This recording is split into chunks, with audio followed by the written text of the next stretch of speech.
Bien, el día de hoy, de acuerdo al calendario que tenemos, vamos a profundizar un poco sobre cómo funcionan las hormonas, cómo trabajan las hormonas, particularmente las fitohormonas en plantas.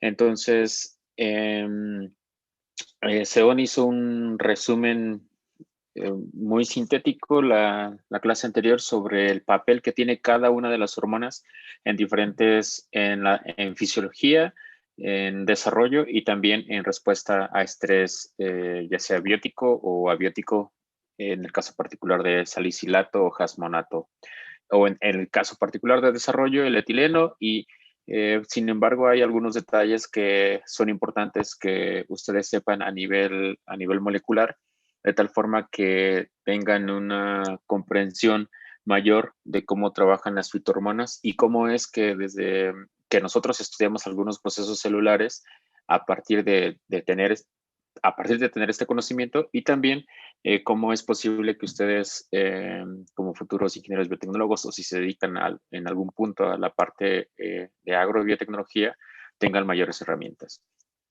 Entonces, en general, las fitohormonas pueden regular básicamente todos los procesos de las plantas. Todos los procesos de las plantas incluye división celular, incluye crecimiento, diferenciación. La diferenciación implica desarrollo de la planta, algo que nosotros en inglés conocemos como el pattern, que esto es la arquitectura de la planta. Las plantas tienen una arquitectura particular a nivel celular. Le llamamos arquitectura porque las plantas crecen en forma de bloques y con un sentido muy específico y eso está controlado por hormonas y por genes de forma particular. Entonces a esa arquitectura le llamamos el patrón de formación. Patrón no es la traducción más correcta, pero así coloquialmente le decimos, la formación del patrón, pero en realidad se puede traducir como la arquitectura. Por supuesto que regulan la organogénesis, esto es la aparición de órganos, regulan la reproducción, la determinación del sexo y, por supuesto, la respuesta a estrés biótico y abiótico. En general, el conjunto de los compuestos que actualmente conocemos como fitohormonas, porque tienen, como ahora lo veremos con mayor énfasis, pero porque tienen ciertas características que las hacen actuar eso como fitohormonas. Les explicaba algunas la clase anterior brevemente, que deberían de tener un receptor, respuesta a una concentración muy baja, deberían de ser sistémicas. Esas son las tres principales. Entonces, si tienen preguntas, por favor. Entonces, tenemos que son todas estas las que actualmente son reconocidas como fitohormonas porque cumplen con estas características y las más estudiadas actualmente, bueno, históricamente no actualmente, son las que están en color azulito, auxina, citocininas, giberelinas, ácido abscísico y etileno. Sin embargo, en los últimos 20 años, se ha visto el papel fundamental de los brasinosteroides, de los jasmonatos y salicilatos en respuesta biótica y biótica, y en los últimos 7 años el papel de las estringolactonas en las ramificaciones de las plantas. Entonces, como les decía, las fitohormonas abarcan todas las partes del ciclo celular de una planta, independientemente del tipo de planta que se trate, e incluso el nivel evolutivo que tenga esta planta. Se ha demostrado que desde las plantas evolutivas menos evolucionadas, por así decirlo, no es que sean menos evolucionadas, sino que simplemente tienen otras características, también tienen un rol importante las hormonas. Por lo tanto, el estudio de esto, al ser un fenómeno conservado, nos permite trasladar el conocimiento que estamos generando de una planta modelo a todas las demás plantas porque los procesos son conservados. No significa que así ocurre en campo, pero sugiere que así ocurre en campo. Entonces, es muy importante para nosotros como investigadores que trabajamos en plantas determinar en qué parte del proceso o en qué parte del ciclo vegetal está influenciando una hormona en particular. Por supuesto que los que trabajamos en plantas no estudiamos todas las partes del ciclo celular porque sería muchísimo trabajo. Entonces tenemos que escoger y enfocarnos en qué parte del ciclo celular trabajamos. Nuestro grupo de trabajo aquí en UPIBI nos enfocamos en la reproducción sexual, particularmente en la formación de semillas y en embriogénesis. Embriogénesis que viene de reproducción sexual. Hace algunos años estudiábamos las hormonas, ahora estudiamos otros fenómenos, pero que están enfocados en la embriogénesis. Bien, entrando ya directamente en materia, este es el mensaje que les quiero transmitir el día de hoy, que las fitohormonas tienen 1, 2, 3, 4, 5 procesos a nivel molecular que son ambos, los 5 procesos son fundamentales para el correcto funcionamiento de una célula vegetal. Esto es, las fitohormonas tienen que ser sintetizadas, tienen que ser transportadas, tienen que ser percibidas por un receptor particular y es altamente específico, deben de provocar una señalización y derivado de esa señalización deben de tener una respuesta. ¿Ok? Entonces, estos 5 procesos son esenciales para el funcionamiento de una fitohormona. Si no incluye uno de estos procesos a nivel molecular, no es considerado ese compuesto como una hormona, sino simplemente como cualquier otro compuesto que tiene una influencia, sí, pero no una influencia a nivel de fitohormona. Entonces, de una forma esquemática, lo podemos ver aquí abajo, donde la producción de una hormona ocurrirá en una parte de la célula o la hormona puede venir del exterior.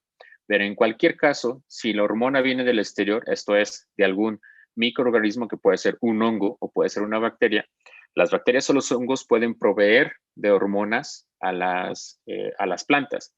Pero normalmente las plantas tienen la capacidad metabólica para sintetizar esa hormona, sintetizar su propia fitohormona. Entonces se produce esa hormona, se transporta por un transportador específico. Luego, ese transportador específico de esa hormona la manda a un receptor específico. Luego, ese receptor, derivado de esa recepción, de esa percepción, percepción, una cosa es que lo reciba, la otra cosa es que lo perciba. Entonces, la percepción puede estar asociada también al sensing, al sensado de esa hormona. Derivado de ese sensado o percepción, tiene que ocurrir una señal de transmisión de señal. Entonces, esta transducción de la señal es fundamental para que se emita una respuesta que tiene un efecto directo sobre el comportamiento de la célula vegetal. Entonces, a esa respuesta, pues se le conoce como un efecto downstream. Es decir, es un efecto que ocurre hacia el final de toda la cadena de influencia de una hormona. Entonces, ¿cómo ocurre esto de forma específica, de forma particular? Entonces, vamos a ir parte por parte en los 5 procesos. La síntesis ocurre, como ya lo dije, puede ser del exterior. Aquí está marcado el ejemplo como si ocurriera en la célula o proviniera del exterior, entonces ocurre la síntesis. Y esta hormona, así tal cual como es sintetizada, pensemos en la usina, como lo mencionaba el día lunes Seón, que venía de la ruta del triptófano. Pensemos en esa solo por poner un ejemplo. Entonces, cuando llega al compuesto final, el ácido indolacético, esa hormona puede ser activa, así tal cual. Sin embargo, una manera de regular la actividad de la hormona puede ser eliminando la hormona o puede ser dejándola en stand-by.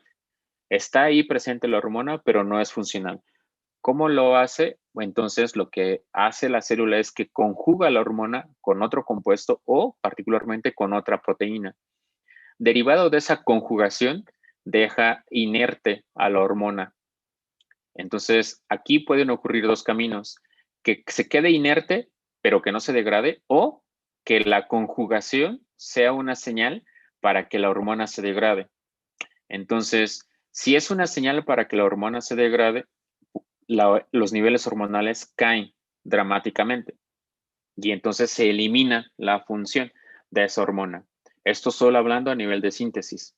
Si no, lo que ocurre es que muchas células, dependiendo del tejido vegetal que se trate, lo que hacen es mantener a la hormona ahí, guardada, almacenada, de tal manera que cuando tengan el momento de utilizarla, ahora pensemos en el jasmonato o en el salicilato, no tengan que recurrir a la síntesis, porque eso les llevaría tiempo y energía. Entonces, no recurren a la síntesis, sino lo primero que hacen es recurrir a las bodegas de almacenamiento. Recurren a las bodegas de almacenamiento, que son las vacuolas, y entonces ahí hacen la desconjugación y regresan a una hormona activa para iniciar el proceso de transducción de señal. ¿De acuerdo? ¿Preguntas hasta aquí? Sí, profe, ¿No? yo una. Adelante. Entonces, la conjugación puede ser para activarla o para inactivarla. Exactamente. Funciona así, para activarla Ah, o para inactivarla. Sí. ok, muchas gracias. De nada. Profe, ¿Alguna otra pregunta?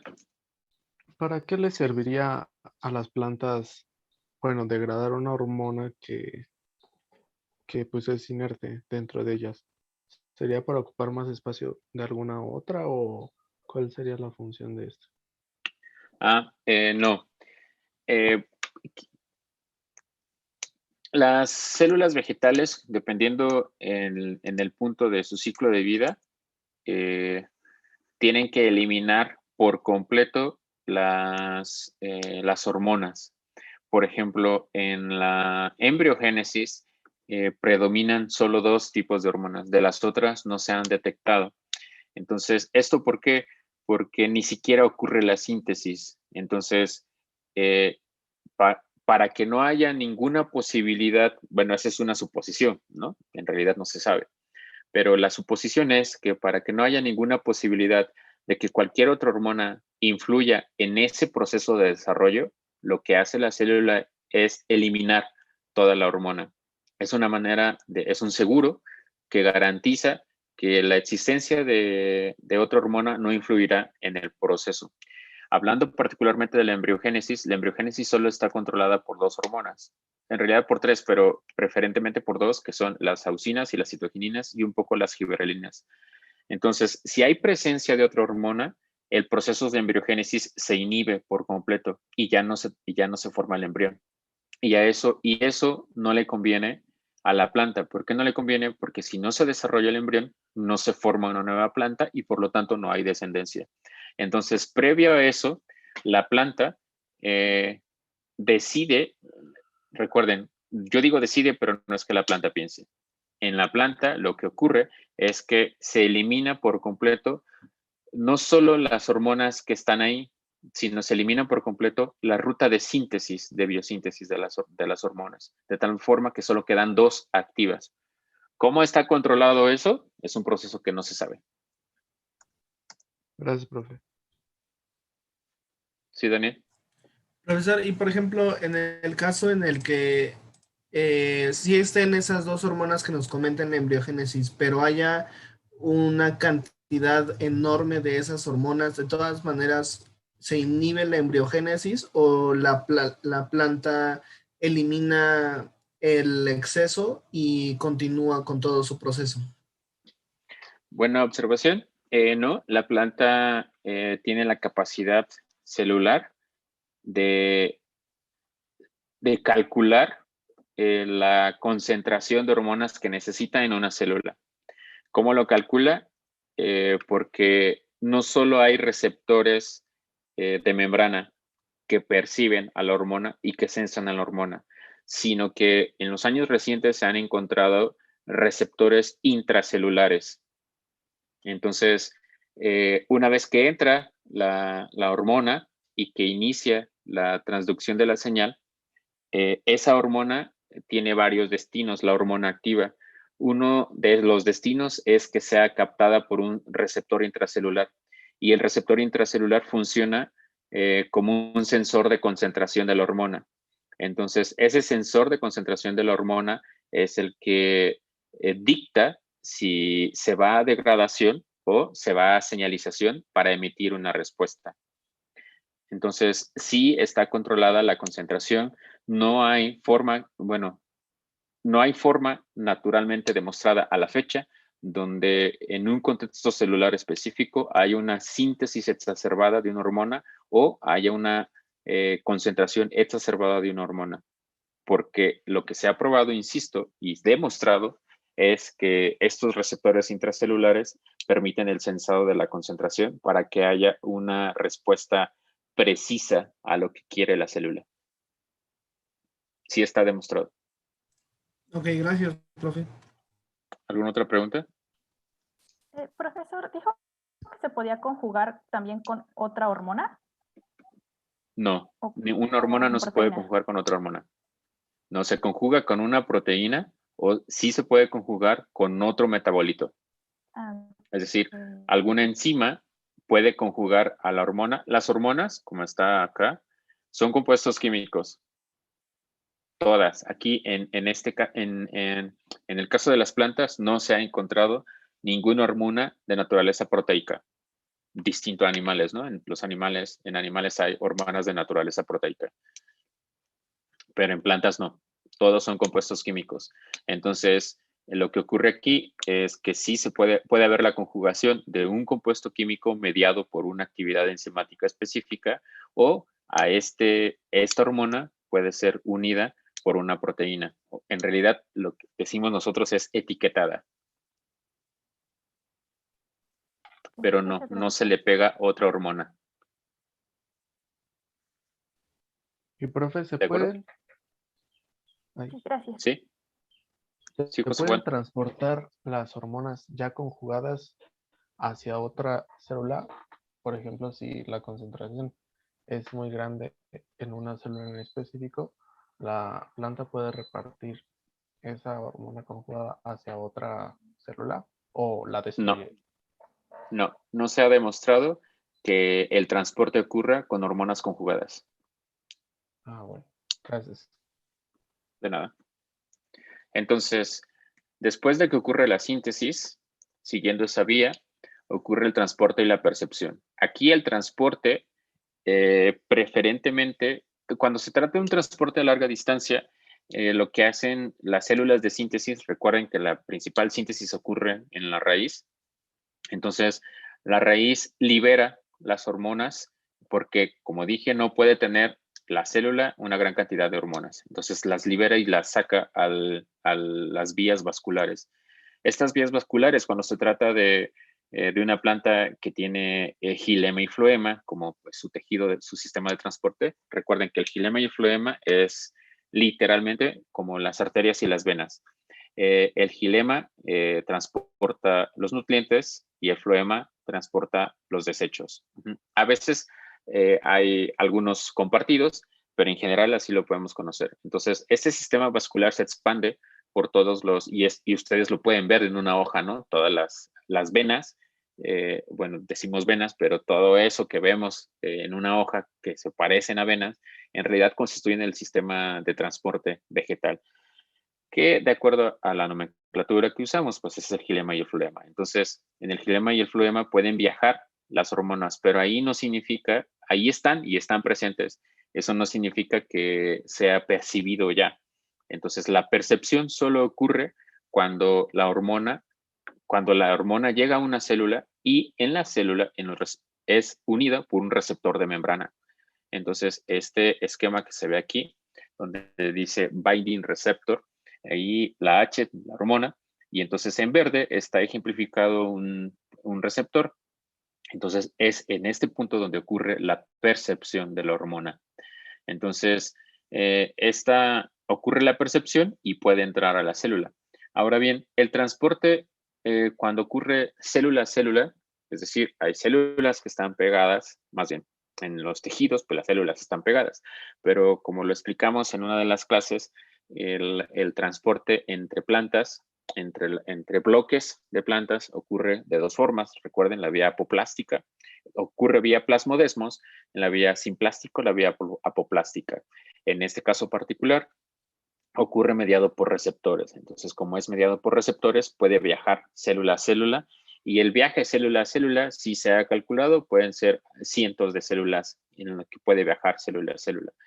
Si tiene que viajar la hormona desde la raíz hasta el meristemo apical, es decir, hasta la punta de la planta, no lo hace célula a célula, sino que lo hace vía xilema y floema. Y viaja sola la hormona. Entonces, estas proteínas de recepción son fundamentales, pues son, en realidad, en mi opinión, pues son las que se pueden mejorar o eliminar para poder hacer diferentes mejoras agrobiotecnológicas. En general, se pueden hacer mejoras agrobiotecnológicas a todos los niveles, a nivel de síntesis, a nivel de transporte, a nivel de percepción y, por supuesto, en otro sentido, una vez que es percibida, a nivel de la transducción de la señal. Entonces, esta transducción de la señal de la hormona tiene que ver con que este receptor inicia una cascada de señalización muy similar a una cascada de señalización como ocurre con las hormonas animales. Aquí se coloca un ejemplo muy sencillo que es la fosforilación y defosforilación de proteínas. Casi todos los receptores de membrana tienen unidas proteínas. Entonces, esa unión de proteínas son normalmente proteínas que sufren modificaciones posttraduccionales. Esas modificaciones posttraduccionales incluyen la fosforilación o defosforilación. Entonces, normalmente cuando una proteína está fosforilada, decimos que está activa, y cuando una proteína no tiene el fósforo, decimos que está inactiva. Eso por un lado. Por otro lado, una de las funciones importantes que ocurre en la transducción de la señal es la degradación de proteínas específicas. Esa degradación de proteínas específicas es mediada por dos rutas, directamente por proteasas, pero en plantas hay un sistema mediado, lo que yo llamo una nanobiomáquina. Es en realidad, como, imagínense literal, es un tubo hecho de puras proteasas. Entonces, es un tubo gigantesco donde las proteínas pasan en medio de ese tubo. No lo estoy inventando, está la cristalografía de rayos X. Entonces, las proteínas pasan en medio de ese tubo y entonces son degradadas. Todo el polipéptido es degradado a aminoácidos. Entonces, entra al tubo en forma de proteína completa y sale en forma de aminoácidos individuales. Entonces, ese sistema de proteólisis, la estructura subcelular que hace eso es el que conocemos como proteosoma. Entonces, así como estos dos ejemplos de fosforilación o defosforilación o la proteólisis mediada por el proteoma, son características de la transducción de señal mediado por una hormona. Entonces, cuando ya tenemos la síntesis, el transporte, la percepción y la transducción de la señal, lo que queda es la respuesta final. Entonces, la respuesta final o los efectos downstream es lo que al final nosotros reconocemos como el fenotipo. Si nosotros en campo o aquí en laboratorio, que es lo que hacemos, rociamos auxinas o gibrelinas porque queremos una respuesta en específico a una concentración específica, no nos interesa ver si hay transporte, no nos interesa ver si hay, si está el receptor particular, no nos interesa ver la transducción de la señal. Lo que nos interesa es el efecto downstream. Y el efecto downstream es lo que nosotros entendemos como cambio en el fenotipo. Esto es cómo se ve la planta, independientemente del genotipo que tiene, independientemente del DNA, nosotros queremos ver cómo se ve la planta. Entonces, al final, estos cambios en el fenotipo son debidos a dos cosas en particular. Un 80% a cambios genéticos, esto es, a cambios en la transcripción de genes, en la activación y represión de genes, un poco se los comentaba el día lunes. Entonces, debido al cambio de la activación o represión de genes en particular, entonces la célula, el tejido vegetal, dará una respuesta en específico. Sin embargo, también hay algunos efectos que se llaman efectos no genéticos. Por ejemplo, hay cambios en el transporte de iones. Particularmente, eso se nota en las mitocondrias. bien importante porque las mitocondrias alojadas en el seno del citosol, pues son esenciales, como saben, para la síntesis de ATP mediado por la ATPasa que está en las membranas. La síntesis de ATP solo ocurre cuando hay un diferencial iónico. Entonces, esos efectos también son mediados por las fitohormonas y son ampliamente estudiados.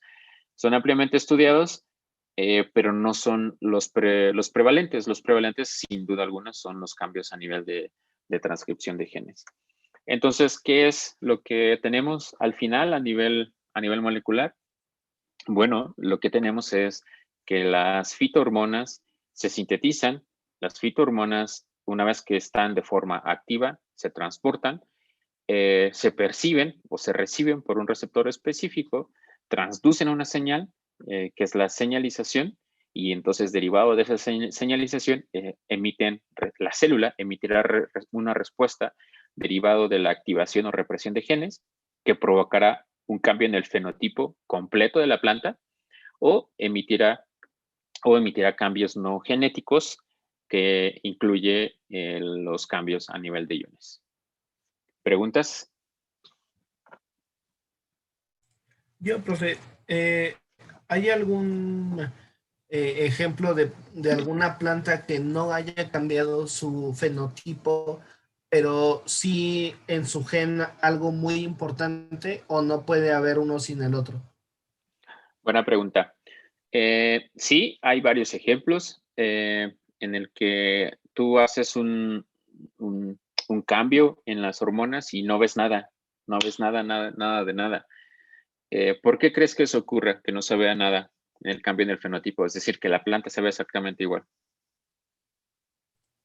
Imagina que tú te enfrentas a ese problema, ¿qué interpretación le darías, Daniel?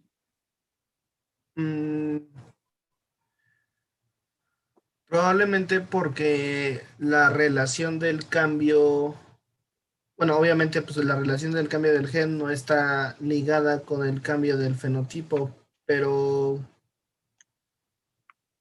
tendría que haber alguna diferencia en sus frutos, ¿no? O en las siguientes, plantas que determinen un poco el cambio de ese gen. Más o menos. Voy a dar la respuesta en dos partes. La primera, la pregunta que acabas de hacer obedece a un experimento en el cual encontraron genes mutantes de una de estas partes que acabo de decir. Entonces, si tú tienes dos plantas, la planta A y la planta B. La planta A es el control silvestre, control normal, y tú le rocías una hormona, auxinas. Las auxinas provocan proliferación celular. Entonces, si tú le rocías auxina, la planta silvestre tiene más hojas, ¿no? Si tú a la planta B le rocías auxinas y ves que no pasa nada, ¿en qué parte de estas 5 que les acabo de indicar crees que esté afectada esa planta? ¿En la síntesis, en el transporte, en la percepción, en la señalización o en la respuesta? Pues en la respuesta, porque no está demostrando, o sea, no está enseñando el crecimiento de plantas que en la silvestre sí, ¿no? ¿Y por qué no en la señalización? Tú ya le estás poniendo la hormona. Si tú le pones la hormona, es claro que no tiene un problema en la síntesis. Uh-huh. Entonces, como tú le estás poniendo la hormona, no tiene un problema en la síntesis. Por supuesto que al final tiene un problema en la respuesta, pero ¿qué tal que el problema que tiene la planta cuando tú le pones una hormona y no cambia el fenotipo? ¿Qué tal que en realidad el problema viene desde el transporte o en la percepción o en la señalización? Y como consecuencia de ese defecto, la planta no tiene ningún cambio fenotípico. O sea, la respuesta es la parte final, pero uno tiene que investigar, o en este caso de este experimento, en dónde está el defecto, si en el transporte, en la percepción o en la señalización, o, como bien dijiste, en la respuesta final. Entonces, eso que acabas de decir, que si uno le ve y no hay un cambio en el fenotipo, esos experimentos se hicieron hace muchos años para encontrar mutantes. Para encontrar mutantes como estas. Entonces, se hizo en la planta modelo Arabidopsis y se hizo en chícharo. Entonces, efectivamente, se les rociaba y no había ningún cambio en esas plantas, ni uno. Y entonces, después de una serie de un montón de experimentos, hace ya muchos años, hace más de 20 años, se dieron cuenta que en este caso particular se debía a que había un problema en la biosíntesis, y luego en esta otra había un problema en la respuesta, y en este otro había un problema en la biosíntesis. Entonces, ese es un experimento aparentemente muy sencillo, el que acabamos de describir, pero que te permite identificar genes relevantes de biosíntesis, de recepción, de transporte o de respuesta. Esa es la respuesta número 1. La respuesta número 2 es que si tú tienes plantas que son 100% silvestres y tú le rocías alguna hormona, sí o sí habrá una respuesta. No hay manera de que no haya una respuesta. No hay razón molecular alguna por la cual no haya una respuesta. Ok, gracias, profe. De nada. Profe, ¿Alguien tenía alguna pregunta? Adelante, bueno, a mí Jimena. me surgió una ahorita. ¿En qué parte del proceso es como más común que haya mutaciones? ¿En el transporte, la percepción o señalización? En todas. Depende de... Miren, les explico rápido. Bueno, no sé qué tan rápido lo explico, pero de forma natural, así como los seres humanos, pero particularmente las plantas, de forma natural, las plantas que vemos allá afuera están evolucionando en tiempo real, ¿no? Entonces, la evolución, recuerden, se da por cambios en el DNA, y estos cambios en el DNA se tienen que fijar. Charles Darwin lo predijo, pero pues obviamente en la época de Charles Darwin, en 1858, no había ni siquiera la definición de gen, ¿no? Entonces ni siquiera existía como tal la identidad del DNA, ¿no? Pero se asumió que algo debería de ocurrir en la célula para que cuando ocurría una evolución de un organismo, esa evolución se tenía que fijar, esto es, tenía que quedar ahí, porque si no se fijaba, pues se perdía y ya no iba a ser un proceso evolutivo. Entonces, quien fija las características evolutivas son los genes. ¿Cómo ocurren estos cambios? A partir de mutaciones en el DNA. Entonces, una mutación en el DNA puede permitir que haya una mejora en la adaptación, o puede provocar todo lo contrario, que ese organismo no se adapte a un cambio adaptativo de cualquier tipo, ¿no? Tóxico, tipo ambiental. Entonces, si una planta que está allá afuera evolucionando de forma natural muta en una posición, recuerden, las mutaciones son aleatorias, puede ocurrir en cualquiera de estas partes. No hay un cálculo, no hay manera, al menos hasta ahorita, de predecir en dónde ocurrirá la mutación para que esa planta pueda tener una mejoría adaptativa y que eso quede fijo y pueda entonces provocar una evolución. No existe esa predicción. Sin embargo, lo que sí se hace en los laboratorios, y lo que sí hacemos en el laboratorio, es hacer las mutantes, es decir, acelerar, por así decirlo, el proceso evolutivo. ¿Cómo lo hacemos? Muy sencillo. Tenemos las semillas, en este caso las semillas plantas modelo de Arabidopsis thaliana, que son minúsculas, microscópicas, Y tienes dos opciones, colocarlas en un agente químico, la caja Petri, la bañas con este agente químico, que es metilmetanosulfonato, o la otra opción, que es todavía más sencilla, la pones con una lámpara UV para irradiarle UV y mute el DNA. Entonces, como está mutando el DNA, no, ese DNA queda en esa generación. Entonces, creces las plantas. Creces las plantas y haces un screening de miles de plantas. Normalmente se hace el primer screening de 10,000 a 30,000 plantas.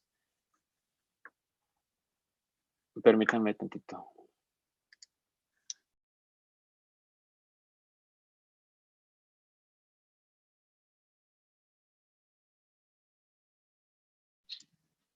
Ok.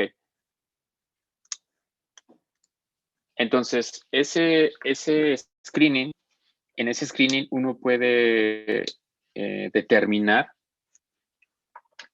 después de la secuenciación del genoma en qué gen cayó la mutación. Entonces, dices, esta planta no creció bien, entonces le voy a rociar todas las hormonas para ver en dónde está afectado. Dices, es posible que esté afectado en gibberelinas, pero no sabes qué gen es. ¿Por qué? Porque la mutación fue aleatoria. Actualmente, las tecnologías de secuenciación te permiten secuenciar de un día para otro el genoma de la Bifidobacteriana. Entonces, mandas a secuenciar tu DNA, te regresan la secuencia y te dicen en qué posición cayó la mutación. Y entonces, de acuerdo a donde cayó la mutación, uno puede decir, entonces es un gen de síntesis, es un gen de transporte, es un gen de señalización o es un gen de respuesta.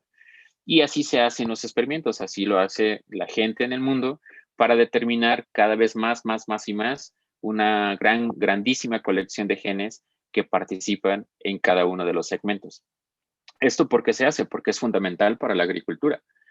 ¿Por qué? Porque mientras más genes se encuentren en la respuesta, en la señalización o en el transporte, se pueden generar después líneas transgénicas que tengan potenciada la respuesta, la señalización, el transporte o la síntesis, dependiendo lo que uno quiera y dependiendo qué hormona uno quiera. Ese es uno de los proyectos masivos que tienen las grandes semilleras como Monsanto, Pioneer, DuPont, etcétera, donde tratan de identificar el gen o los genes que tengan una mayor influencia para generar mayores rasgos agrobiotecnológicos. ¿De acuerdo? Sí, profe, muchas gracias. ¿Preguntas?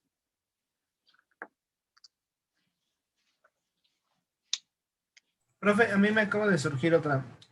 Y por ejemplo, ahorita que dice que obviamente estas mutaciones son aleatorias, ¿no hay alguna especie que tenga más demanda en ciertas mutaciones y otra especie en otras mutaciones diferentes? ¿O siempre es muy variado en todas las especies de plantas?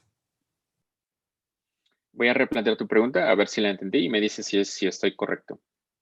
Tu pregunta es, ¿maíz tiene más mutaciones con respecto a cebada? No, más bien, por ejemplo, maíz tiene más mutaciones en la señalización, cebada tiene más mutaciones en la recepción y alguna otra en el transporte. O sea, ¿tiene alguna No, inclinación una por otra? no, Ok. no, absolutamente no. Al menos no se ha demostrado. ¿Preguntas?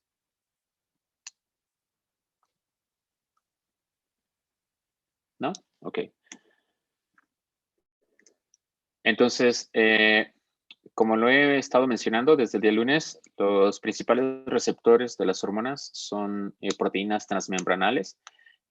Todas las hormonas tienen receptores y todas tienen receptores transmembranales en la membrana, incluso el propio etileno, que es un gas. Entonces, tienen estos dominios transmembranales, pasan varias veces a través de la membrana, es recibida la hormona, y aquí viene un ejemplo de la citoquinina, por ejemplo, donde el receptor tiene un dominio funcional, donde ese dominio funcional es fosforilado, y ese dominio fosforilado se rompe. Entonces se rompe ese polipéptido y al romperse ese polipéptido genera un péptido chiquito que va fosforilado. Entonces en este ejemplo que está ahí, este péptido chiquito que va fosforilado es en realidad la molécula señal que inicia la transducción de la señal proveniente de las citoquininas. Y así cada uno de las hormonas tiene una forma particular de señalización. Este ejemplo es de los que más me gusta porque es muy ilustrativo en el sentido de que llega la citoquinina. Esa citoquinina no hace nada más que estimular, bueno, lo recibe el receptor, y cuando lo recibe el receptor, entonces el receptor cambia su estructura conformacional tridimensional, y cuando cambia la estructura conformacional de la proteína, eso es una señal para que una fosforilasa fosforile una posición específica.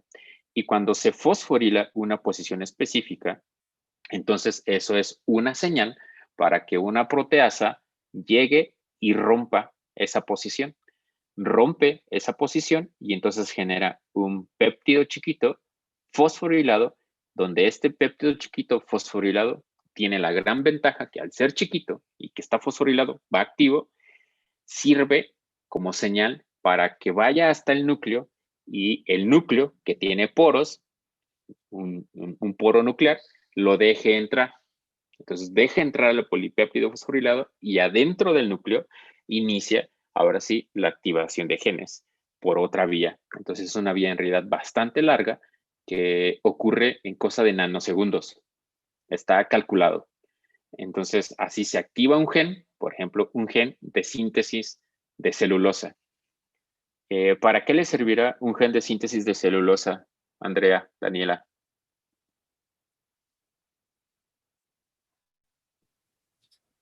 Pues para poder, ay, se me fue la palabra, para poder percibir pues la celulosa es el componente principal de la célula, entonces para poder hacer la relación. No. Vania, ¿para qué le servirá cuando llega la citocinina un gen de síntesis de celulosa? Para generar reservas energéticas. No. Paola, cuando llega, imagínate que tú le pones citocinina, te imaginas que tú, cuando tienes una planta en tu casa, imagínate que tú estás en el laboratorio de biotecnología molecular y te robas unos nanogramos de citoquininas y se la roceas a tu flor favorita de tu casa, y te imaginas que ocurre esta señalización. En la planta, lo que va a tener es un incremento en la síntesis de celulosa. ¿Para qué le puede servir el incremento de la síntesis de celulosa? Pues me acuerdo que la celulosa es para que los insectos como que no dañen tanto las hojas. No. mm, Es más sencillo de lo que parece. Profe, Junior, para estructura. Profe, Erika, ¿para estructura a qué te refieres, Erika? yo no dije lo de estructura, si quiere que la compañera diga, aunque yo sospecho que tiene que ver con la generación de ramificaciones en las hojas, siguiendo el funcionamiento de las citocininas. yo iba a decir Sí, crecimiento. Crecimiento, pero ¿cómo, David? O sea, ¿qué tiene que ver la celulosa en el crecimiento? Sí, Erika, gracias. Sí, un Porque poco es tiene que un ver con eso. componente esencial de la célula, ¿no? Para la creación, si no mal recuerdo, de la pared. No. Sí, exacto. A ver, chicos, recuerden lo que aprendieron en fisiología. ¿Cómo se llama esa materia? Fisiología celular. Y es importante, sea quien sea que les haya enseñado. Efectivamente, la celulosa es parte esencial de la pared celular de las plantas. La madera que ustedes ven allá afuera es celulosa, ¿ok? Entonces, es un carbohidrato. Entonces, la célula necesita sintetizar un montón de celulosa para que pueda ocurrir la división celular. Si ocurre la división celular, entonces ocurre proliferación celular. Si hay proliferación celular, entonces habrá crecimiento vegetativo. Y eso al final tiene una consecuencia de que la planta crecerá.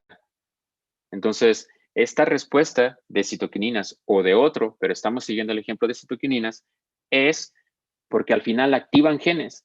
Yo di un gen yo di el ejemplo de un solo gen, un gen de síntesis de celulosa, pero para que ocurra la síntesis de celulosa no es un solo gen, es una ruta metabólica de síntesis de celulosa, que tiene que ver con la fotosíntesis. ¿Por qué? Porque la fotosíntesis genera glucosa y oxígeno. Entonces se necesita la glucosa para que la glucosa sea modificada para que pueda formar parte del componente del oligosacárido que conocemos como celulosa. Entonces ese es un ejemplo.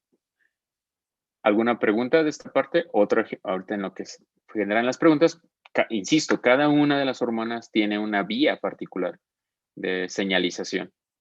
Esa vía particular de señalización, como está aquí en este esquema, tiene que ver con efectos a nivel de activación de la transcripción y en algunos casos particulares en efectos en los cambios de canales iónicos, ¿no? Profesor, ¿Alguna otra pregunta? yo Sí, tengo una duda. adelante. Se supone que, bueno, las hormonas tienen varios funcionamientos y supongo que para cada funcionamiento tienen un receptor en específico, ¿no? ¿Cómo la hormona define a qué receptor unirse? La hormona no lo Bueno, define. la planta, ajá, eso. Entonces, voy a responder una parte y me dices si es lo que esperabas de la respuesta. Sí. Las hormonas, como dije, tienen receptores específicos. Entonces, y hay receptores membranales y receptores intracelulares. Ahorita no hablé de los receptores intracelulares. No hay manera que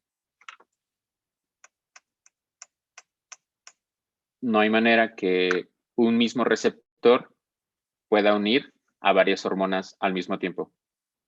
No existe. Primero, porque a nivel químico, cada una de las hormonas son muy distintas.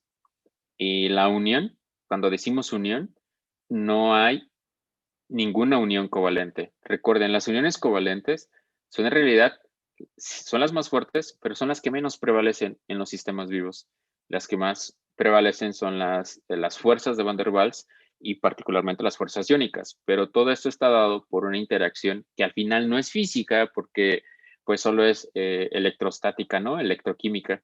Entonces, cuando supongamos la usina llega a su receptor, en realidad esta usina tiene una fuerte carga electronegativa. ¿Por qué? Porque aquí tiene un OH, que tiene los 4 electrones, si lo pueden ver, o si recuerdan sus clases de química básica. Acá, este oxígeno, pues también. Entonces, en realidad, esto tiene una fuerte carga negativa. Entonces, ¿cuál es la manera en que su receptor lo pueda unir? Primero, que el receptor tenga, como es una proteína, tenga aminoácidos que estén cargados positivamente. Entonces, eso sí es un atrayente. Pero no solo eso, sino que el receptor tenga el espacio estérico que permita que la usina se pueda anclar en ese punto. Cuando la usina o cualquier otra hormona se ancla en ese espacio estérico, entonces provoca un cambio conformacional de esa proteína que funciona como receptor para que active la señalización de la señal. Ahora sí, ¿esa era la pregunta? No. O sea, no sé cómo explicarlo. A ver, las hormonas tienen varias funciones, ¿cierto? Entonces, cada hormona tiene receptores específicos, pero yo supongo que para cada función existe un receptor al que la hormona se le va a unir. No. ¿O no? No. Okay. No. Entonces, tiene que ver justamente con los genes de respuesta. El receptor es el mismo para la misma hormona, pero como bien dices, una hormona tiene diferentes funciones. Entonces, tiene que ver con esto. Tiene que ver con los genes de respuesta. Entonces, aquí está el ejemplo de los genes de respuesta. Es un ejemplo ya mostrado anteriormente, donde llega la usina y entonces aquí por eso está generalizado. Entonces, los genes de respuesta se llaman Auxin Responsive Factors. Entonces, estos genes de respuesta están, insisto, está como un ejemplo. Entonces, este ARF que está aquí en este cuadrito, estos ARFs hay más de 100 en Arabidopsis thaliana, por ejemplo. Entonces, supongamos el 17. el Leucine Responsive Factor 17 se pega a una región del genoma de la planta, ¿no? Esa región del genoma solo activa la síntesis o la transcripción de un gen en particular. Entonces, dependiendo el tipo de ARF, es decir, dependiendo del tipo de factor de transcripción que sea estimulado por la hormona, serán los genes que se transcriben. Y esos genes que se transcriben, entonces tendrán una respuesta en particular. Hace rato yo di el ejemplo de que un estimulador de citoquininas, un gen de respuesta a citoquininas, activa un gen de síntesis de celulosa. Pero, por ejemplo, las auxinas activan a un montón de ARFs. Como dije, son más, son cientos, ¿no?, de genes. Entonces, dependiendo estos genes que se activan, entonces será la respuesta. Es un juego, es una red completa de regulación. Es el mismo receptor, lo que depende es el gen que tú percibes. Hay gente, estudiantes de doctorado, que se dedican a estudiar un solo gen de respuesta y lo caracterizan de todo a todo. Ven qué tipo de proteína es, cómo se une a DNA, a cuántos segmentos de DNA se puede unir, a cuántos genes activa, a cuántos genes reprime, y a nivel molecular, cómo se da esa respuesta, y a nivel fenotípico, al final fenotípico, cómo se da esa respuesta. Ok, vale, gracias, profe. ¿Sí? ¿Sí quedó claro? Sí, quedó claro. Gracias. Bien, ¿alguna otra pregunta?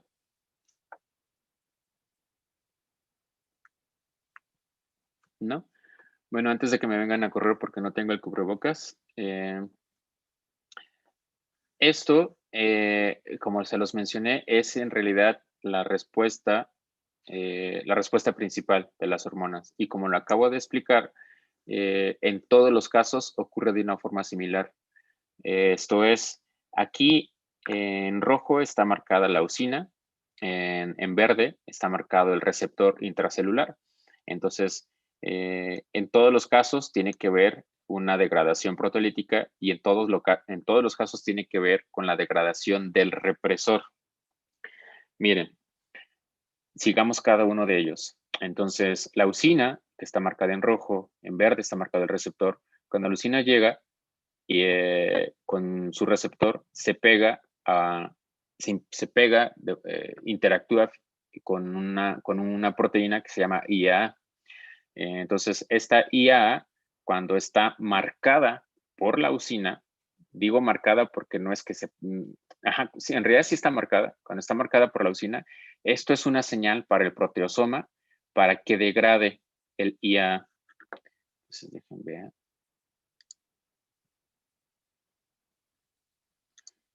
Entonces, la leucina, otra vez, pegada con su receptor, se pega a IAA. Cuando esto ocurre, esto se degrada. ¿Cómo es que se degrada? Se degrada por este túnel que se llama proteosoma y aquí salen los pedacitos de aminoácidos. Entonces, al degradarse este receptor, queda libre el gen ARF. Al quedarse libre el gen ARF que tiene dominios de unión a DNA y que funciona como un factor de transcripción, entonces este ARF activa, como está señalado aquí, la transcripción. Entonces, activa la transcripción de 1, 2, 3, N número de genes. Cientos de genes. Entonces, esos cientos de genes son los que al final dictarán la respuesta de la célula. Lo mismo pasa con las otras hormonas. Entonces, en este caso, el ácido giberélico con su receptor llega a las proteínas represoras. Las proteínas represoras en este caso se llaman DELA. Cuando las proteínas DELA están etiquetadas por el ácido giberélico, entonces eso es como señal para que se vaya al proteosoma y se degrade la proteína DELA. Entonces, el factor de transcripción llamado PIF llega y se une al DNA. Cuando se une al DNA, lo que provoca es una activación de la transcripción. Esta activación de la transcripción implica que se induce la expresión de N número de genes. Lo mismo ocurre con esta otra proteína, con esta otra hormona. Llega con su receptor, se pega al represor y entonces el represor es marcado con una letra escarlata, ¿no? Y se degrada por el proteasoma, queda libre el factor de transcripción. Este factor de transcripción, al quedar libre, se pega al DNA y entonces activa la transcripción de un montón de genes. Entonces, si ustedes le ponen todas las hormonas a una planta, la planta se vuelve loca, o la célula vegetal se vuelve loca, porque no sabe qué respuesta dar, porque las respuestas, en muchos casos, como lo mencionó Seon, son contradictorias.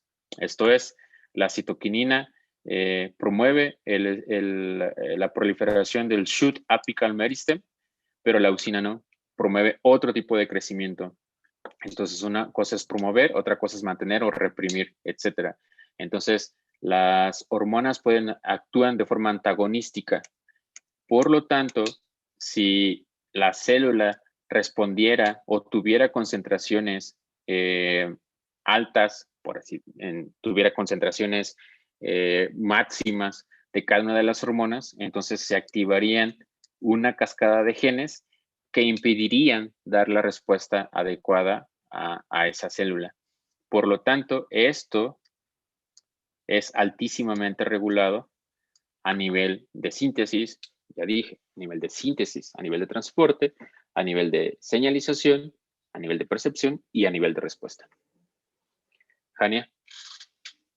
Sí, Jania. Profe, entonces, para que los factores de transcripción se unan al DNA, siempre debe de haber, o sea, siempre deben de pasar por el proteasoma, siempre tienen que, o sea, eso es como de que sí. Ya todas las hormonas tienen que, ok, entonces no hay alguna otra manera de activarlo sin que tengan que ser, pues, degradadas. No, pero a ver, aquí, buena pregunta, Jania. Entonces aquí voy a hacer otro pequeño dibujito. En el núcleo de las células vegetales, los factores de transcripción que responden a hormonas, no todos los factores de transcripción responden a hormonas, pero en el núcleo, aquellos factores de transcripción que responden a hormonas siempre se han encontrado con una proteína acompañante. Históricamente, la gente se preguntaba, bueno, ¿por qué siempre a los factores de transcripción que responden a hormonas siempre viene consigo una proteína? ¿Por qué viene consigo una proteína? ¿Por qué? ¿Por qué? ¿Por qué? Y no se sabía hasta el 2005, apenas, hace 15 años. Bueno, ya tiene mucho tiempo. Uno de los artículos así extraordinarios, digo, porque era una pregunta básica de la biología vegetal, es ¿para qué sirve la proteína que acompaña al factor de transcripción que depende de su función con hormonas? Bueno, pues resulta que esta proteína que se acompaña en realidad es un represor del factor de transcripción. Siempre están juntos. Entonces, para que el factor de transcripción no active los genes, siempre va con su represor. O sea, siempre va con una niñera, pues. Entonces, que lo reprime, lo apaga, no lo degrada, solo lo reprime. Entonces, ¿cómo le hace la célula para que este represor ya no esté pegado al factor de transcripción? Pues entonces lo que hace es, le manda una proteína donde esa proteína trae consigo a la hormona. En este caso, le voy a poner la auxina. Entonces, esta proteína viene, que es un receptor intracelular, entra hasta el núcleo, es el que viene desde el citoplasma, señalizado con la auxina, entra al núcleo y entonces esta proteína tiene una interacción directa con el represor. Cuando el represor es etiquetado por esta auxina, entonces en ese momento, en el núcleo, anda vagando el maldito proteasoma, acá, ¿no? Este tubo, Y entonces dices, ah, aquí hay alguien a quien yo me quiero comer. Y entonces llega aquí, ¡puc!, se posiciona y se lo traga. Se lo traga y rompe al represor. Solo al represor. Y entonces, en ese momento, ahora sí, queda completamente libre el factor de transcripción. Entonces, al quedar libre el factor de transcripción, llega, se va al DNA y activa a todos los genes. Son proteínas distintas. Ah, ok, ya. ¿De acuerdo? Sí, sí, sí. Gracias, profe. Disculpe, profe. Sí.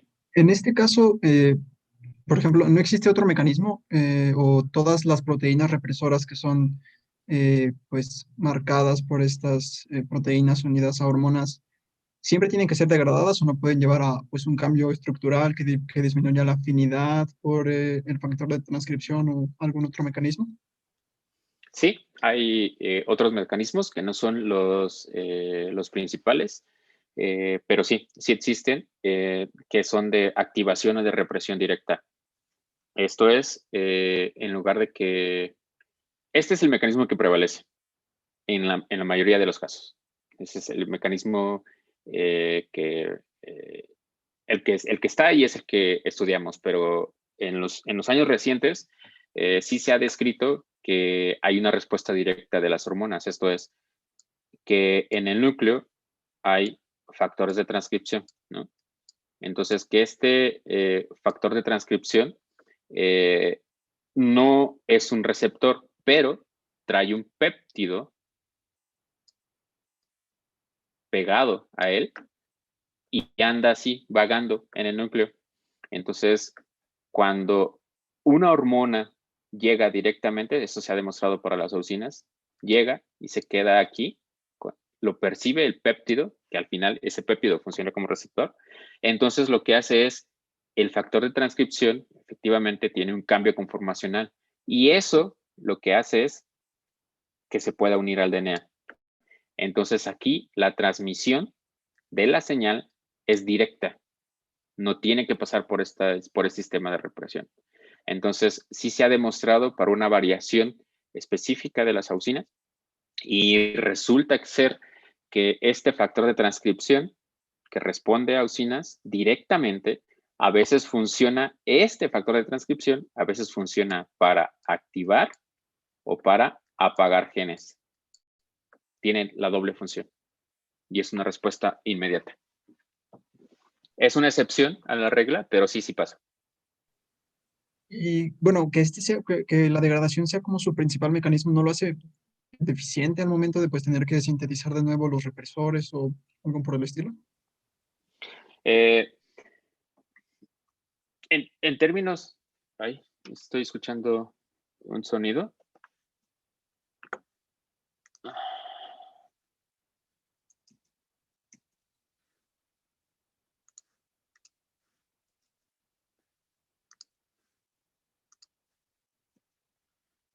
Ok.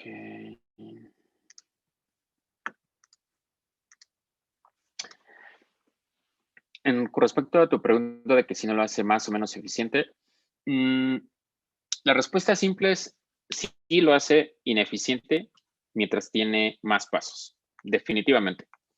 Desde el punto de vista evolutivo, no lo es así. Porque si pensamos en una bacteria, una arquea o una bacteria o arquea, pero pensemos en E. coli porque es la más estudiada, los procesos son muy simples. Solo tiene 3.000 genes, poquito menos de 3.000 genes, y todo lo hace bien, la E. coli. O sea, todo lo hace súper bien, no hace todos estos relajitos de transducción de la señal, pues ¿para qué? Emite una respuesta rápida, directa, tú le pones un compuesto, y la respuesta es rápida y todo, pero es una bacteria, no está evolucionada. ¿Por qué las células evolucionaron a tal grado de hacer aparentemente el proceso bien ineficiente y que no sea tan difícil? Por una cuestión de checkpoint, por una cuestión de control. Si algo aquí llegar a interferir, cambia completamente la fisiología de todo el sistema. Y entonces, esto lo hacen como una medida de control y como una medida de regularización. ¿Que gastan energía? Sí, gastan un montón de energía. Pero entonces, si vamos a gastar energía, pues entonces las plantas, los organismos de esa línea evolutiva tuvieron la adaptación para incorporar sistemas de síntesis de sus propios nutrientes. A diferencia de nosotros los animales, que nosotros no tenemos la capacidad de sintetizar la gran mayoría de nuestros nutrientes. Pero las plantas sí, las plantas sintetizan todo. Entonces dicen, vamos a utilizar un montón de energía aquí como una medida de control para que nada nos descontrole, porque no nos podemos mover. Soy un organismo sésil, me quedo aquí fijo, no me puedo mover y tengo que emitir respuestas controladas, bien reguladas, a un montón de ambientes, calor, frío, etc. Entonces, los sistemas vegetales son de los organismos que tienen más puntos de control en todos sus procesos. Son un montón de puntos de control.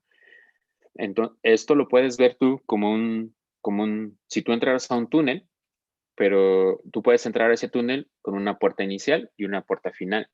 Pero en las plantas no ocurre así. En las plantas, si tú tienes un túnel que tiene un montón de puertas y en muchas ocasiones, cada puerta tiene una llave secreta y no solo eso, sino que cada puerta tiene guardianes de esa puerta para que no puedas pasar.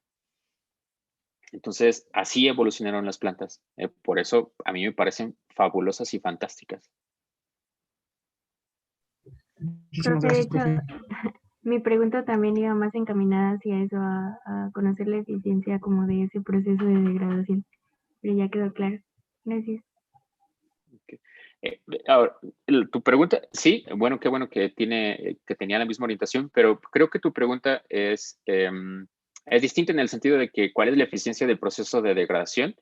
El proteosoma actúa igual en menos de, o sea, es instantáneo. Para nosotros es realmente instantáneo. Es decir, el proteosoma, cuando entra una proteína a la tubería para degradación, es instantáneo, se degrada instantáneamente. Quedan los aminoácidos flotando y los aminoácidos los tiene que sacar del núcleo. ¿Por qué? Porque ahí no ocurrirá el reciclado de esos aminoácidos. Ahí no ocurre la síntesis de proteínas. Entonces, esos aminoácidos los saca todavía del núcleo y afuera del núcleo, es decir, en el citosol, ni siquiera ocurre la principal tasa de síntesis de proteínas en células vegetales.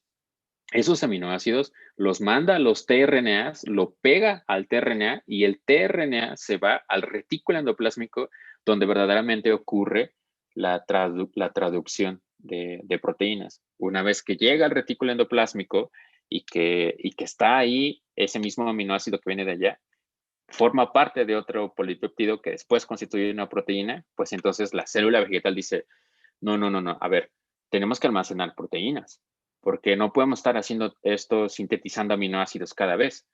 Entonces mandan un montón de proteínas a almacenar al complejo de Golgi.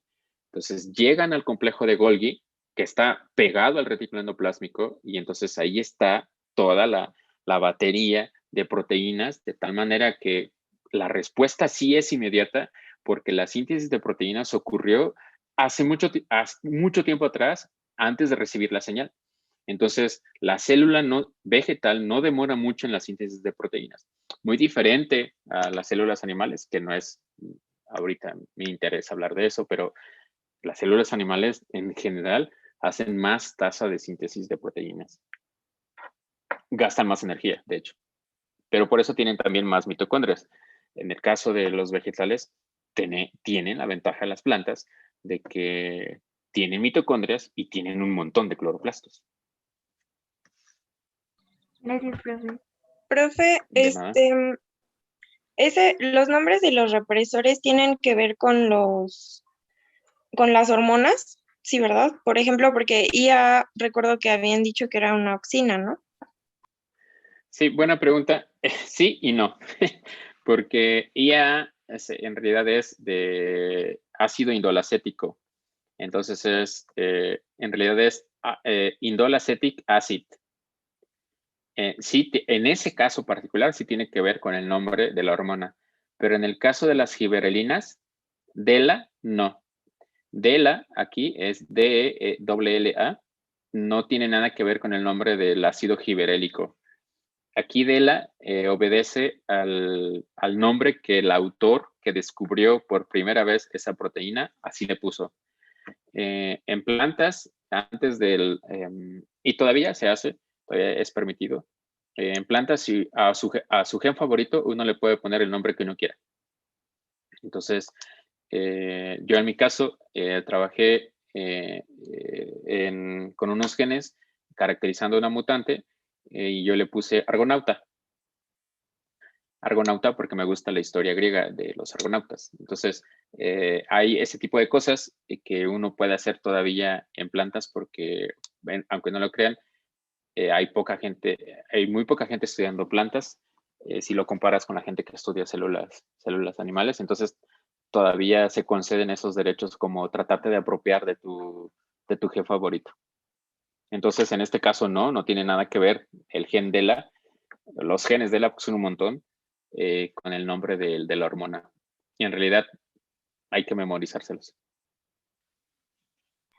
Y por ejemplo, bueno, es que en el caso del IAA, uno es el represor y otro es la auxina, o es el mismo, es que me confundí.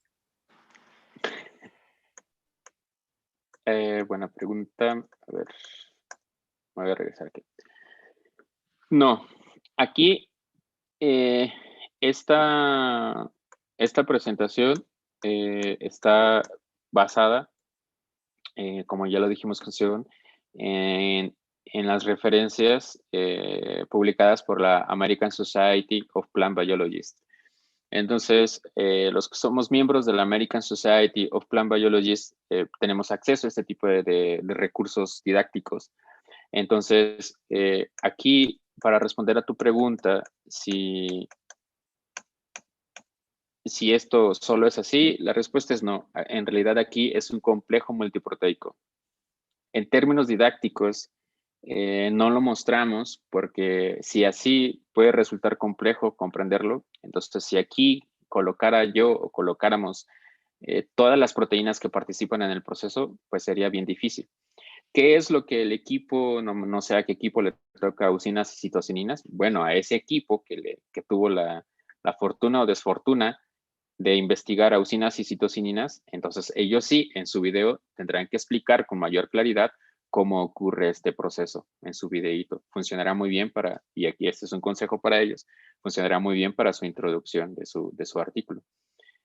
Siendo más preciso en la respuesta a tu pregunta, aquí son dos proteínas importantes. La primera es el ARF, que es el factor de transcripción, que va a activar a los genes.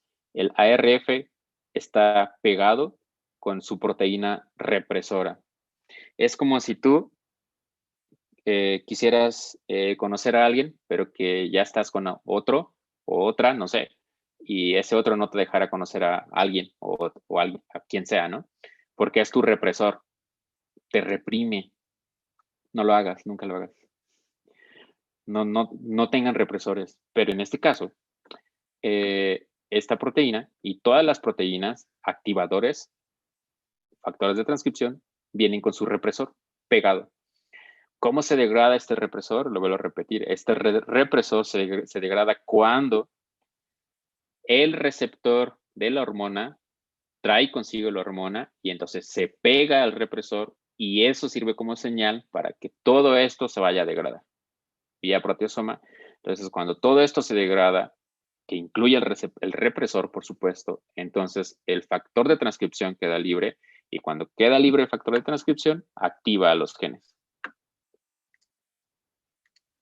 ¿De acuerdo? Sí, profe, gracias. ¿Segura? Pues, o sea, es que entiendo todo eso que se degrada y que el represor pero solo el nombre me causa un poco de conflicto porque pues, o sea, como ya le había dicho, era una auxina, pero si la auxina llega con su receptor, entonces el represor, porque se llama IAA, o sea, porque es un complejo y después deformado el complejo se llama así o... No. Velo de una forma muy simple. Los represores tienen un nombre distinto y ese nombre al final hay que memorizárselo. No tiene una nomenclatura estandarizada. Sí, ok, gracias. De nada. ¿Alguna otra pregunta? Bueno, esto está como un poquito fuera, pero me dio curiosidad. ¿Por qué nadie se ha dado la tarea de estandarizar eso?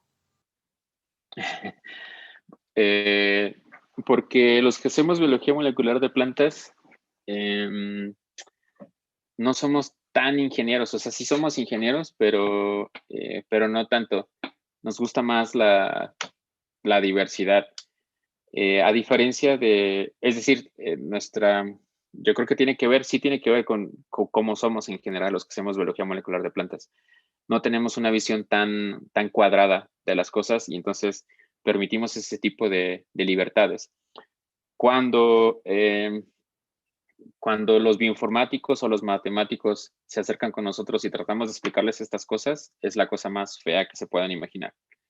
Porque efectivamente, ¿por qué no simplemente estandarizamos esto y decimos que así es? Porque la respuesta es que no ocurre al 100% así. O sea, no se puede estandarizar esto como si fuera la regla forever, porque no siempre es así. Como ya lo comenté con otra pregunta, no me acuerdo quién me la hizo, creo que José Juan, no estoy seguro, me dijo, preguntó, ¿puede existir una alternativa? ¿Puede ser otra señal? Sí, resulta que sí, que puede existir otra vía donde la señalización es directa. Y entonces aquí, donde la señalización es directa, pues ya no hay proteína represora. Entonces, si lo que se hace es estandarizar una nomenclatura o estandarizar un proceso, pues entonces estaríamos limitando y estaríamos preconcibiendo que siempre va a ocurrir así. Pero los seres vivos no son así, menos las plantas. Los seres vivos no trabajan de forma estandarizada. Cada individuo en general es distinto. Entonces, en realidad, esa es la verdadera razón por la cual no se estandariza la definición de los procesos y no hay como tal un paradigma y no hay una regla que te dicte así es. Eso es para mí lo bonito y lo espectacular de estudiar estos fenómenos porque uno siempre encuentra cosas nuevas, siempre. Aquí en esta revisión, que en realidad ya es viejita, del 2009, de Greg Jürgens, un científico alemán del Max Planck, lo que hizo fue tratar de hacer justamente eso, tratar de medio estandarizar lo que se conoce de la síntesis, de la percepción, pero particularmente de la respuesta de las hormonas. Pero no habrá, a diferencia de la bioquímica, que hay una estandarización, o a diferencia de la física, de las matemáticas, que hay una estandarización de las cosas, aquí no puede existir porque son sistemas biológicos, son sistemas que viven y que cambian todo el tiempo. Entonces, y también porque esto es lo que conocemos ahorita.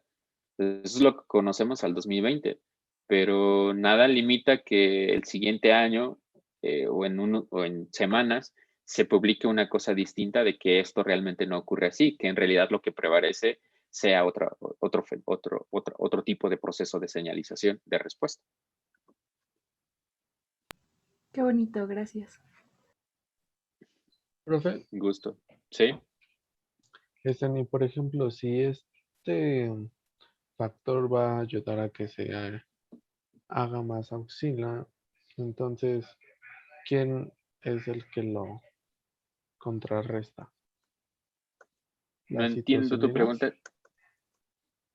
Ah, sí, bueno, ya entendí. Sí. Aquí, sí.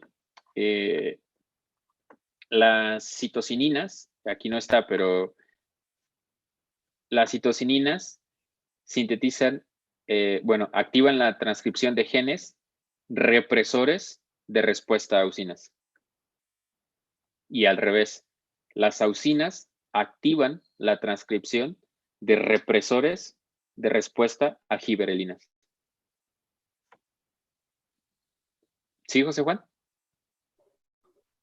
Pero entonces, o sea, ¿reprimirían al ARF o reprimirían directamente en el genoma? Directamente al genoma.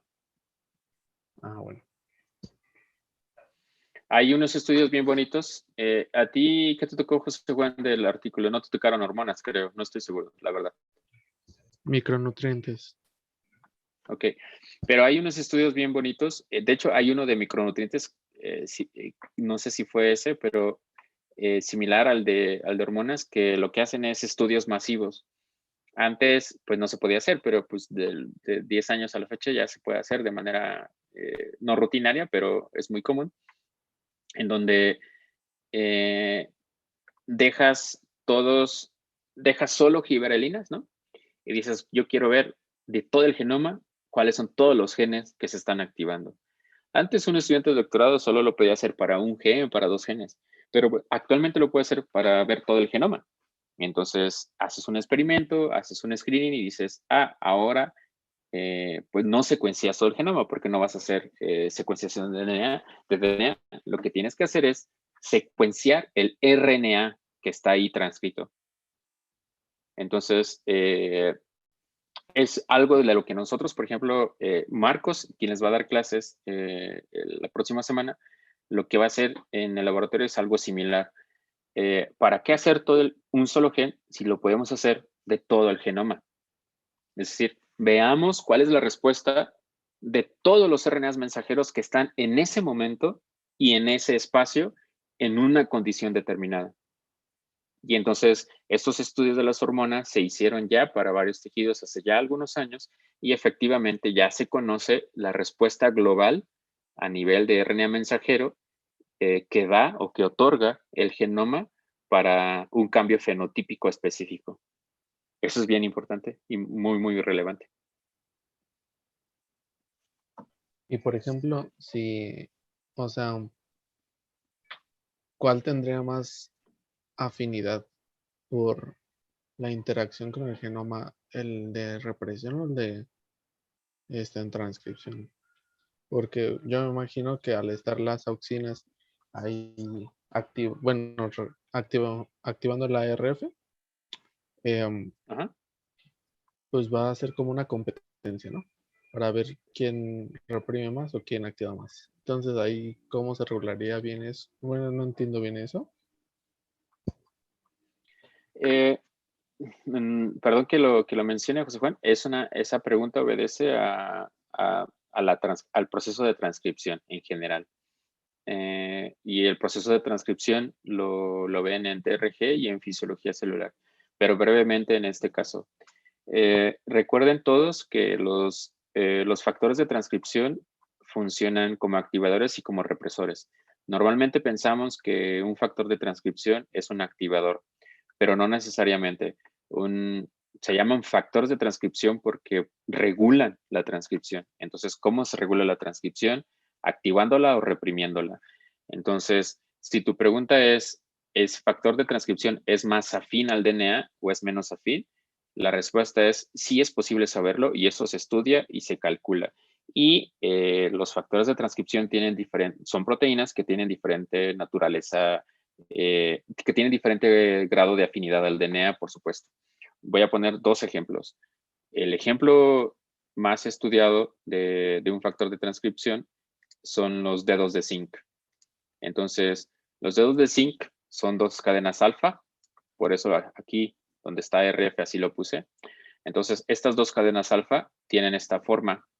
Entonces, estas 2 cadenas alfa están unidos, esas 2, por un zinc. Entonces, este zinc lo que hace es unir a estas 2 cadenas alfa. Estas 2 cadenas alfa, en la parte del carboxilo terminal, tienen aminoácidos que tienen carga positiva. Entonces, estos aminoácidos que tienen carga positiva vienen y entonces se pegarán a una región, en este caso, porque estoy hablando de un factor de transcripción que depende de DNA, a una región que tiene cargas negativas. Esa región que tiene cargas negativas, pues es todo el DNA. Todo el DNA es un polién, ¿no? Entonces, esta interacción de carga positiva y negativa, ahí se queda pegado el factor de transcripción que está ahí. Entonces, este es un tipo de factor de transcripción, un factor de transcripción que tiene 2 de zinc, pero no es el único. Hay factores de transcripción que tienen otra conformación, que son y actúan como dímeros o tetrámeros. Entonces, funcionan como una especie de ribosoma. Entonces, ese factor de transcripción, que en este caso estoy señalando como un dímero, que funciona como un ribosoma, entonces lo que hace es pegar el DNA en medio. Lo pega ahí en medio. El factor de transcripción, su única función es pegarse al DNA. ¿Cuál tiene más afinidad, este o este al DNA? Eso se calcula bioquímicamente hablando. Es una interacción que se puede calcular por una estrategia que se llama geles de retardo electroforéticos, que también lo tendrían que ver en TRG. Entonces, brevemente, este es más afín con respecto a este otro. Y así hay diferentes clases de estructuras proteicas que se unen al DNA o al RNA. Ahora bien, hay también factores de transcripción que son dependientes de secuencia. Es decir, que sí pueden reconocer una secuencia específica a nivel de DNA. Esos son muy especializados, pero son poquitos, no son los que prevalecen. Entonces, cuando el factor de transcripción se queda aquí pegado, siguiendo otra vez el ejemplo de las auxinas porque es mi favorito, el factor de transcripción se queda ahí. Y no es que el factor de transcripción transcriba. ¿Quién transcribe? ¿Quién me hizo la pregunta, José Juan? ¿No? Yo. ¿Quién transcribe, José Juan? El factor de transcripción solamente ayuda a que se transcriba más de ese gen, ¿no? Pero a lo que me refiero es que va a llegar a un punto en que va a hacer mucha auxina y lo tienen que parar a fuerzas porque un exceso tendría que ser malo. Entonces, el factor el factor que reprime debe tener una respuesta más fuerte con respecto a esta para que lo bloquee, y yo no entiendo bien en qué parte lo bloquearías. Si antes del gen, para que evite esa producción de la auxina, o si de alguna manera hace algo para que la auxina ya no se une al receptor y ya no pueda degradar al represor que está en el factor de transcripción. Son varias vías, pero la principal, José Juan, son dos. La primera es cuando yo dije acá arriba, se destruye el represor y se destruye el receptor. Entonces, cuando se destruye el represor y se destruye el receptor, vienen aquí y salen en forma de aminoácidos, la auxina queda libre. Esta auxina libre no es estable en el seno del núcleo. Entonces, al no ser estable, es detectada la auxina y la lleva a conjugación para inactivarla. Entonces, la inactivan cuando la auxina está libre en el seno nuclear. Esa es la primera y la principal para controlar directamente la concentración de auxinas en el seno del núcleo. Lo segundo es que el ARF aquí, directamente, como lo explicaba, cuando llega la RNA polimerasa, el complejo de transcripción, no solo la RNA polimerasa, recuerden que es un complejo de transcripción, entonces la RNA polimerasa empieza a transcribir lo que corresponde y entonces el ARF queda libre. El ARF libre, en este caso particular, tiene dos caminos. El camino número 1 es ser degradado. ¿Quién lo degrada? Resulta que cuando el ARF está libre, es marcado por una etiqueta que se llama ubiquitina, que está aquí. Entonces, la ubiquitina, cuando ve el ARF libre y en general las proteínas, pero en este caso el ARF, aquí lo voy a poner, entonces lo marca porque está libre. Y entonces al marcarlo,